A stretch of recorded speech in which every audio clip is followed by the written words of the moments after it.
भारत विकसित नहीं हुआ, विकासशील है और परिकल्पना की जा रही है कि इस सन तक भारत पूर्ण विकसित हो जाएगा। अच्छी बात है, पर महाराज जी जब अभी पूर्ण विकसित नहीं है, विकासशील है, तब वर्तमान का विकास किस प्रकार का है, आप विचार करो। वैदिक सनातन धर्म का मूल जो वर्णाश्रम व्यवस्था है वो प्रायः नष्ट हो रही है। तो आज हम बोल रहे थे, सवेरे कुछ लोग बैठे थे तो मैंने कहा जब तक वर्णाश्रम व्यवस्था शिथिल है तब तक विकासशील है और विकसित होते होते खत्म हो जाएगा। हम आपसे पूछते हैं, जो हमारा अस्तित्व है, जो हमारी पहचान है, जो हमारा मूल है, वही मिट जाए तो ऐसे आसुरी विकास से हमारा क्या लाभ होगा?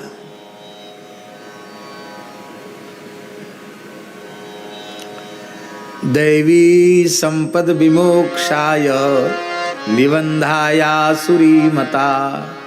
दैवी संपत्ति मोक्ष का कारक है, कारण है, हेतु है, और आसुरी संपत्ति बंधन का कारण है। वर्तमान के लोग जिसे विकास मान रहे हैं या पूर्ण विकसित मान रहे हैं, जिसमें वर्ण संकरता बड़ी तेजी से बढ़ रही है, उस स्थिति में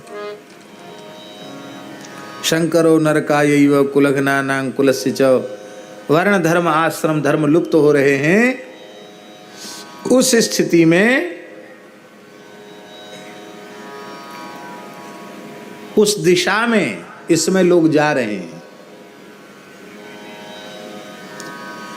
अब तो भक्ति करने वाले लोग भी खुले मंचों पे कहने लग गए हैं कि कोई जात पात बिल्कुल मत मानो, वर्ण आश्रम मत मानो, आप केवल भक्त को देखो, उसी से संबंध जोड़ लो। पर मेरी विनम्र प्रार्थना है, वैष्णवता भी देखो, हरिभक्ति भी देखो, और नित्य सिद्ध अनादि अपौरुषे भगवान वेद ने जो वर्ण व्यवस्था निर्धारित की है उसका भी आदर करो। बड़ी तेजी से अंतरजातीय विवाह हो रहे हैं और इसी को विकास माना जा रहा है। जो हिंदुत्व की रक्षा की बात करते हैं उनकी विचारधारा भी यही है कि सब एक हो जाना चाहिए।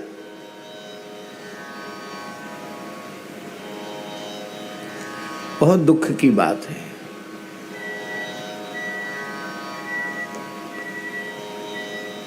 क्या कर्तव्य है, क्या अकर्तव्य है, इस संबंध में कोई व्यक्ति विशेष या समुदाय विशेष प्रमाण नहीं हो सकता।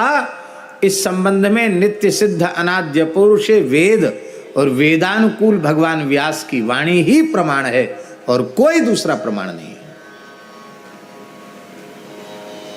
लेकिन उसका तिरस्कार कर रहे हैं।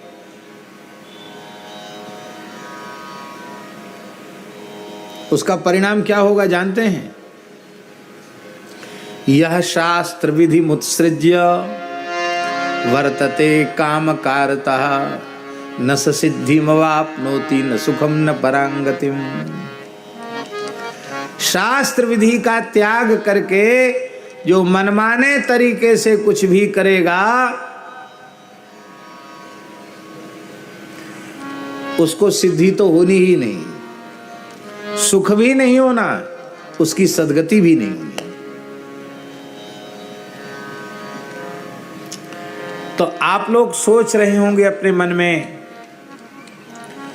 कि आप जिसे विकास कहते हैं या विकासशीलता कहते हैं या जिसे विकसित राष्ट्र कहते हैं, आप मने हम लोगों का विचार, साधुओं का विचार, उस हमारा विचार नहीं, भगवान व्यास का विचार, कृष्ण द्वैपायन भगवान वेद व्यास का विचार। हमारा विचार मतलब व्यास जी का विचार। हमारा विचार भी तभी तक प्रमाण है, आदर की योग्य है, जब तक भगवान व्यास की वाणी से प्रमाणित है। उसके विरुद्ध है तो हमारी वाणी प्रमाण नहीं है।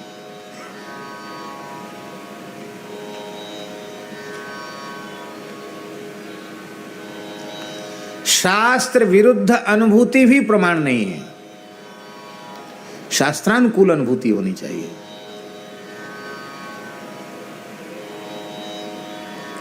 तो राम जी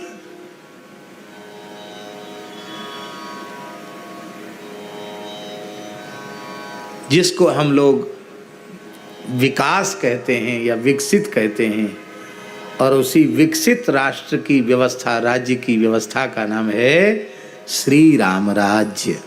क्या नाम है? जिसमें सभी वर्ण अपने आश्रम, अपने वर्ण धर्म में प्रतिष्ठित हैं, सभी आश्रम अपने आश्रम धर्म में प्रतिष्ठित हैं।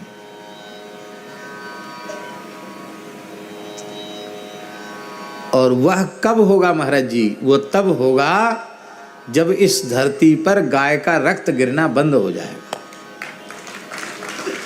बंद हो जाएगा। फिर स्वच्छंद गोवंश विचरेगा, सुखी और निर्भयता पूर्वक श्वास प्रश्वास छोड़ेगा, उनका गोबर गोमूत्र गिरेगा, उनकी खुर रज से, चरण रज से धरती पवित्र होगी, तो अपने आप सनातन धर्म अपने स्वरूप में प्रतिष्ठित होगा।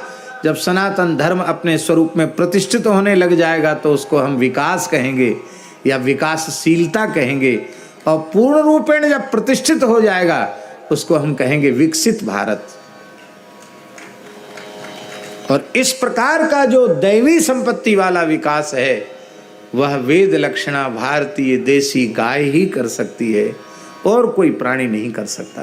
माई मेरे श्याम